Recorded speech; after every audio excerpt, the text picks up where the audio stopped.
नमस्कार विद्यार्थी मित्रांनो, या व्हिडिओमध्ये आपण शिकणार आहोत पोटॅन्शिओमीटर. पहिल्यांदा आपण याचं कन्स्ट्रक्शन आणि प्रिन्सिपल पाहूयात. So it consist of a long wire A B of uniform cross section. यामध्ये एक लॉंग वायर असतो ज्याचा क्रॉस सेक्शनल युनिफॉर्म आहे, म्हणजे हा युनिफॉर्म वायर आहे. ह्या वायरला आपण एक जोडतो बॅटरी, एक प्लग की आणि एक व्हेरिएबल रेजिस्टर ज्याला आपण म्हणू स्मॉल आर. आणि हा वायर एका वुडन बोर्डवर लावलेला असतो आणि याला बाहेरून आपण बॅटरी, प्लग की आणि रिओस्टॅट जोडू शकतो. तर या संपूर्ण डिव्हाइसला आपण म्हणतो पोटॅन्शिओमीटर. आता आपण याचं प्रिन्सिपल पाहूयात. तर ह्या सेलमुळं ह्या वायरमधून, वायर ए बी मधून फ्लो होणारा current I is equal to EMF of the cell divided by total resistance of the circuit. तर सर्किटचा रेजिस्टन्स किती? ए बी ह्या वायरचा रेजिस्टन्स आहे कॅपिटल आर आणि हा व्हेरिएबल रेजिस्टर आहे स्मॉल आर. हे दोन्ही सिरीज मध्ये आहेत, म्हणून total resistance capital R plus small R, म्हणून I is equal to E divided by R plus small R. आता potential difference between point A and B. तर ह्या वायरचा दोन टोकामधलं पोटेन्शियल डिफरन्स जे आहे ते आपण ओहम्स लॉच्या सहाय्याने काढू शकतो. VAB is equal to I multiplied by R. Putting the value of I, we get E into R divided by R plus R. आता या ठिकाणी हा जो पोटेन्शियल डिफरन्स आहे VAB हा ए आणि बी ह्या दोन पॉइंटमध्ये इक्वली डिस्ट्रीब्यूट झालेला आहे, युनिफॉर्मली डिस्ट्रीब्यूट झालेला आहे. हा वायर ए बी मध्ये हा पोटेन्शियल डिफरन्स VAB हा युनिफॉर्मली डिस्ट्रीब्यूट झालेला आहे आणि त्यामुळं potential difference per unit length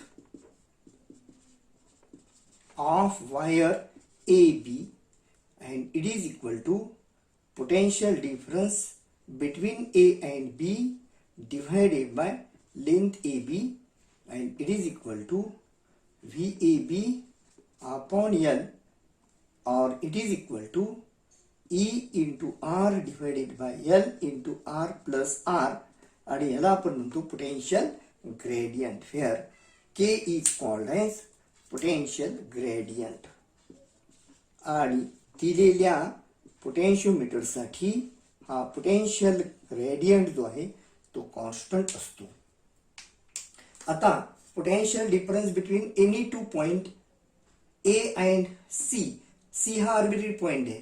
ए आणि बी ह्या दोन पॉइंटच्या दरम्यान सी कुठेही जरी घेतला तरी त्या दोन पॉइंट मधला पोटेन्शियल डिफरन्स ज्याला आपण म्हणू VAC, हा VAC जो आहे तो असतो potential gradient multiplied by length AC किंवा K इंटू L. आणि K कॉन्स्टंट असल्यामुळं VAC is directly proportional to L, म्हणजेच potential difference between any two points of the wire is directly proportional to the length of the wire. This is called as the principle of potentiometer. आता आपल्याला याचा uses पाहायचे. तर uses of potentiometer. Number 1, to compare EMF of two cells. तर पोटॅन्शिओमीटरचे दोन उपयोग आहेत. पहिला उपयोग आहे to compare EMF of two cell आणि दुसरा to find internal resistance of cell. तर पहिल्यांदा आपण पाहू to compare EMF of two cell, ज्याच्यामध्ये दोन मेथड्स आहेत. Method 1 using separate cell and method 2 sum and difference method. तर पहिल्या मेथडमध्ये आपण एक एक सेल एका वेळेस जोडणार आहोत, तर दुसऱ्या मेथडमध्ये एकाच वेळेस दोन सेल जोडून आपल्याला EMFचं कम्पॅरिझन करायचंय. कम्पॅरिझन म्हणजे E1 अपॉन E2 काढायचंय. तर पहिल्यांदा आपण बघू युजिंग सेपरेट सेल.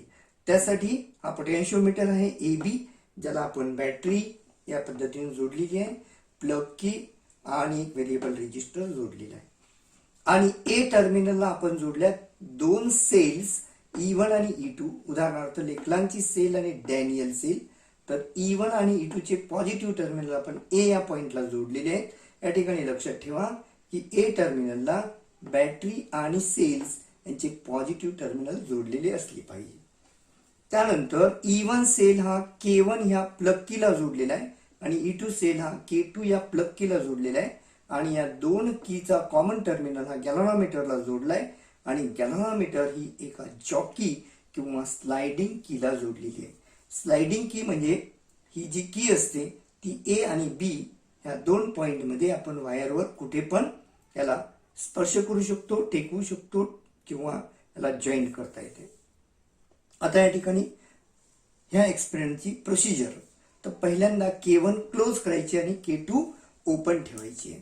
तर पहिला यूज पाहत आहोत आपण, ज्याच्यामध्ये आपण method one using cell separately घेणार आहोत. तर त्यामध्ये K1 ही क्लोज केली आणि K2 ओपन आहे. K1 is closed while K2 is open आणि त्यामुळं सेल E1 हा जोडल्या जाईल गॅल्व्हनोमीटरला, E2 हा जोडल्या जाणार नाही, म्हणून याला युजिंग सेपरेट सेल्स असं म्हणतात. गॅल्व्हनोमीटरला E1 जोडल्यानंतर ही जी जॉकी आहे ती A पासून अशी सरकत न्यायची आणि ज्या ठिकाणी आपल्याला गॅल्व्हनोमीटर 0 डिफ्लेक्शन दाखवेल तिथपर्यंत ही की न्यायची. तर C1 या पॉइंटला आपल्याला दिसते की गॅल्व्हनोमीटर हा 0 डिफ्लेक्शन दाखवत आहे, म्हणून C1 या पॉइंटला आपण म्हणतो नल पॉइंट. आणि या नल पॉइंटला जे पोटेन्शियल डिफरन्स आहे AC1, तर हे पोटेन्शियल डिफरन्स असते EMF ऑफ द सेल एवढं. म्हणजे AC1 मधला पोटेन्शियल डिफरन्स हा E1 ह्या EMF एवढा आहे, म्हणून EMF is equal to VAC1 is equal to KL1 where K is the potential gradient आणि L1 म्हणजे लेंथ AC1. आता आपण काय करायचंय, K1 याला ओपन करायचंय आणि K2 की जी आहे ती क्लोज करायची. आता K1 ओपन करायचं म्हणजे सेल E1 हा ओपन करायचा आहे आणि K2 ला क्लोज करायचं म्हणजे E2 हा सेल जोडायचा आहे आणि E2 हा सेल जोडल्यानंतर पुन्हा आपल्याला नल पॉइंट काढायचा bye touching the jockey on the wire AB.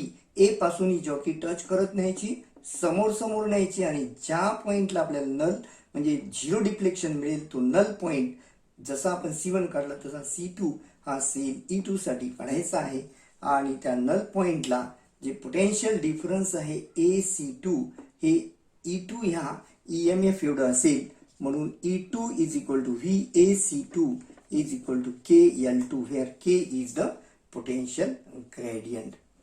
आता E1 upon E2 is equal to KL1 divided by KL2, KK cancel, which implies E1 upon E2 is equal to L1 upon L2.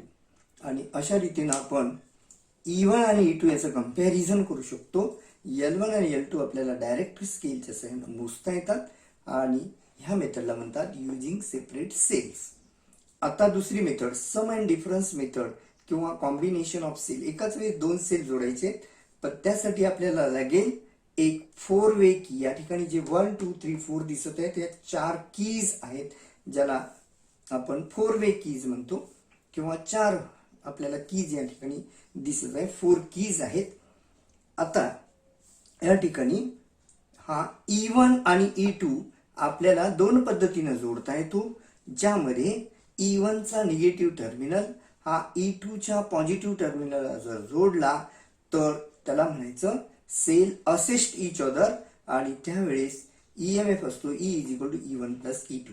आता sale E1 चा negative sale E2 च्या पॉझिटिव्हला जोडण्यासाठी आपल्याला plug की K1 close करावी लागेल, म्हणजे negative terminal हा E2 च्या पॉझिटिव्हला जोडला जाईल आणि E2 चा निगेटिव्ह हा गॅल्व्हनोमीटरला जोडण्यासाठी की 3 आपल्याला क्लोज करावी लागेल, म्हणून की 1 and 3 when closed then E1 and E2 assist each other आणि म्हणून त्याचा जो रिझल्टंट किंवा इक्विव्हॅलंट EMF आहे तो असेल E is equal to E1 plus E2. तर अशा प्रकारे की 1 आणि 3 क्लोज करून आपण जो बॅलेन्सिंग पॉइंट काढू तो आहे C1, ज्याला नल पॉइंट किंवा बॅलेन्सिंग पॉइंट म्हणू.